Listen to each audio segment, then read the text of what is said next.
Hi friends, welcome back to Saroja's corner. ఈరోజు మన వీడియోలో మసాలా వడలు ఎలా తయారు చేసుకోవాలో మీకు చూపిస్తున్నాను.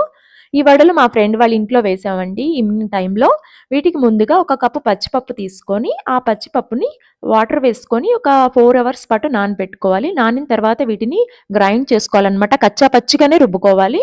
తర్వాత ఇందులో ఉల్లిపాయ, పచ్చిమిరపకాయ, కొత్తిమీర, పుదీనా, సాల్ట్ అవన్నీ కూడా వేసుకొని చక్కగా కలుపుకొని ఇలా బాల్స్‌లా చేసుకోవాలి.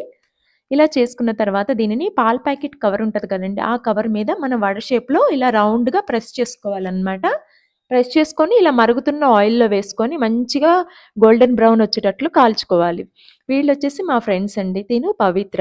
ఆ పవిత్ర పక్కనున్నది తను ధనక్ అనమాట. మేమిలా ఈవినింగ్ టైమ్‌లో సరదాగా ఇలా మాట్లాడుకుంటూ ఈ వడలు చేసుకున్నాము. తిను దుర్గా అనమాట.